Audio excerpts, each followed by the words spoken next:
Vamos nessa!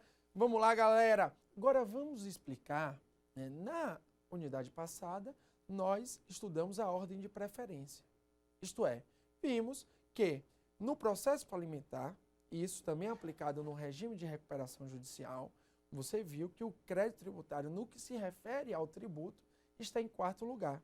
Ele perde para os denominados créditos passíveis de restituição, os denominados créditos extraconcursais, perde também para os créditos, né, limitados, né, os créditos com garantia real limitados ao valor do bem gravado, e perde também para os créditos decorrentes de legislação do trabalho, limitados a 150 salários mínimos, e perde também aos créditos decorrentes de acidentes do trabalho sem limitação.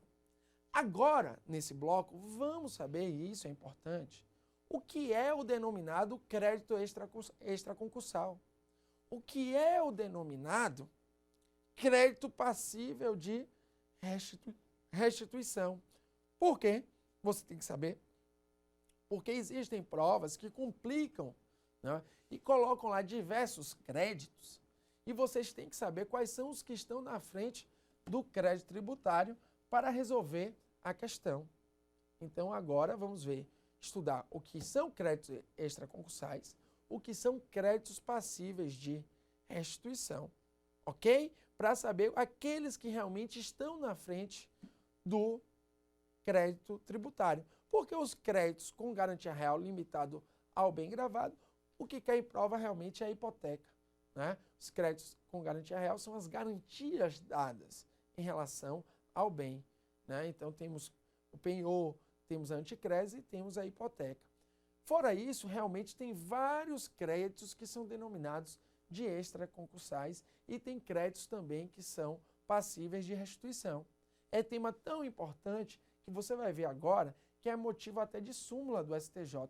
Temos uma súmula a respeito do assunto, a súmula 307, que também se aplica às provas de direito tributário. Então vamos nessa? Vamos lá. Veja aí, os créditos extraconcursais, né? A definição de créditos extraconcursais é importante para você visualizar aquilo que são, quais são as espécies de crédito. Então iniciamos com o conceito e vamos ver vários exemplos que são estabelecidos pela nossa legislação para não pairar qualquer insegurança jurídica e qualquer incerteza do direito. A própria legislação ela define e a própria legislação elenca quais são eles, ok? Para que o crédito tributário pelo menos tenha alguma possibilidade, se for, ao fim e ao cabo, chegar à quarta escala, né? Ao quarto lugar lá na fila. Mas vamos lá. Os créditos extraconcursais são os créditos que não entram em concurso de preferência com outros créditos. E são os créditos decorrentes de fatos ocorridos no curso do processo de falência, inclusive os créditos tributários nascidos dentro do processo de falência. Aí, veja que o principal custo, né, em razão da roubalheira que ocorre no Brasil, é o valor pago ao administrador da falência e os seus auxiliares. Hoje no Brasil, né, está ocorrendo uma extorsão. Foi feito um levantamento por uma revista muito conhecida do mercado, né, que trata, né, sobre empresas no Brasil, e foi verificado que o pagamento desses, né, desses administradores de falência estão, né, são pagamentos altíssimos, né, pagamentos gigantescos que após pagar o administrador da falência acaba não ficando mais nada para ninguém. Então, aos poucos, né, temos que ter essa correção. Inclusive, o Conselho Nacional de Justiça estava fazendo uma investigação no sentido de que se estava ocorrendo conluio entre os magistrados que administram o juízo falimentar e, né, os magistrados que atuam nas varas de falência e os administradores de falência, porque não estava entendendo o motivo porquê de salários tão exorbitantes, ok? Então vamos lá. Então veja, são créditos extraconcursais. Primeiro, como eu já disse, remunerações devidas ao administrador da falência, que é o administrador judicial e seus auxiliares. e créditos derivados da legislação do trabalho ou decorrentes de acidentes do trabalho relativos a serviços prestados após a decretação de falência. Então veja aqui o detalhe para você não errar na sua prova. Você sabe que o crédito trabalhista está limitado a 150 salários mínimos e que o crédito de acidente do trabalho está em terceiro lugar. Agora, se esse direito trabalhista e esse acidente ocorre após a decretação de falência, ele não entra como terceiro lugar, ele entra como primeirão, vai para primeiro lugar na fila. Por quê? Porque aí ele é considerado extraconcursal. Então perceba que créditos de legislação do trabalho e de acidente do trabalho, sem qualquer limite relativo a serviços prestados após a decretação de falência, são considerados extraconcursais. Também são considerados extraconcursais as quantias fornecidas à massa pelos credores. Também são despesas com arrecadação, administração, realização do ativo e distribuição do seu produto, bem como custas do processo de falência, também são consideradas extraconcursais ao pagamento antes de qualquer coisa. Ou seja, a administração do ativo quer dizer que se a empresa tem que ocorrer a administração desses bens, principalmente se os bens forem perecíveis, ocorrer a venda, a alienação e assim por diante. Veja que a administração disso aí, as despesas com arrecadação e realização, elas são consideradas extraconcursais.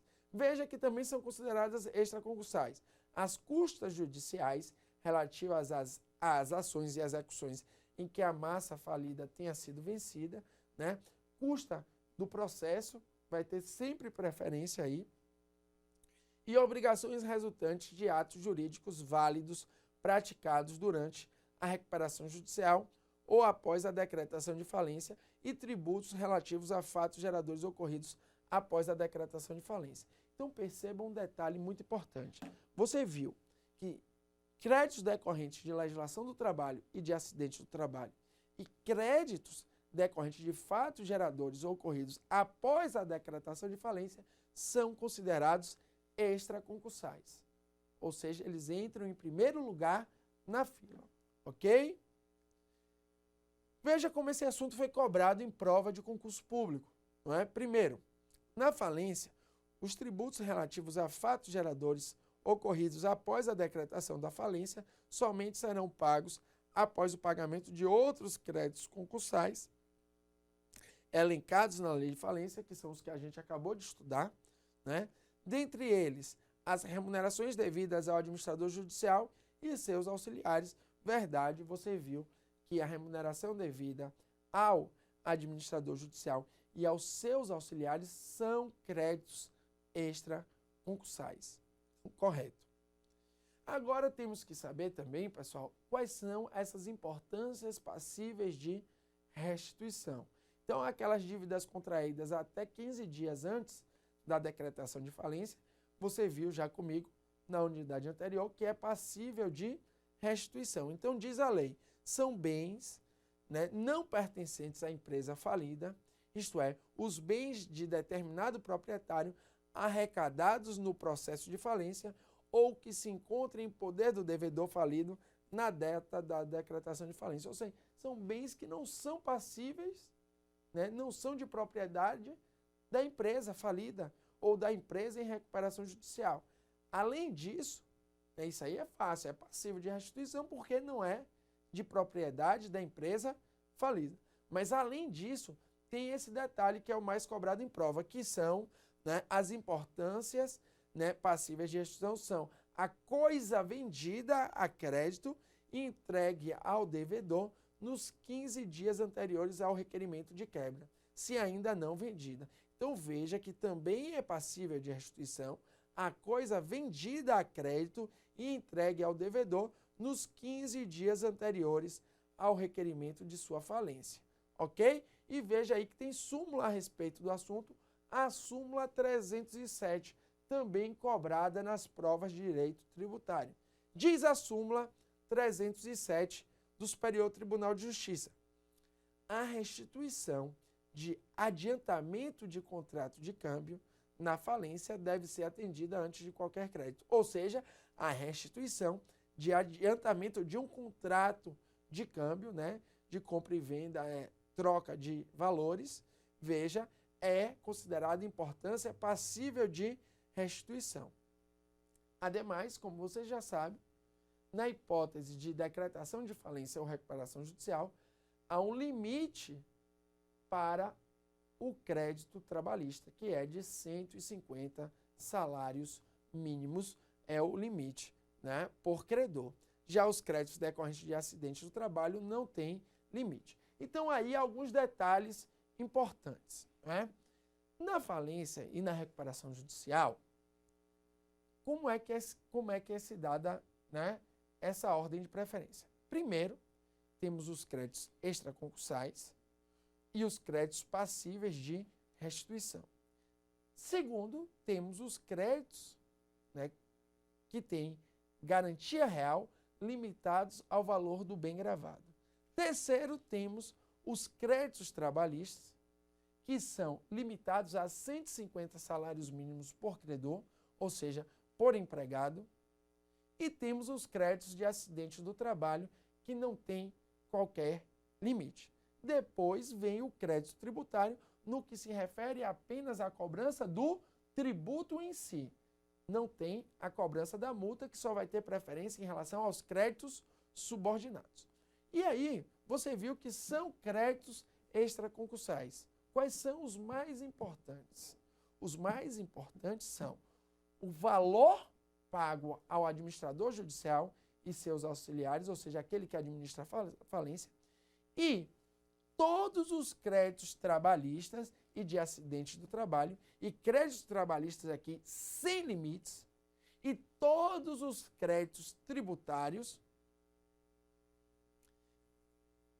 após a decretação de falência. Então, veja que crédito trabalhista sem limite e créditos decorrentes de acidente de trabalho e créditos tributários ocorridos após a decretação de falência, eles ingressam como créditos extraconcursais.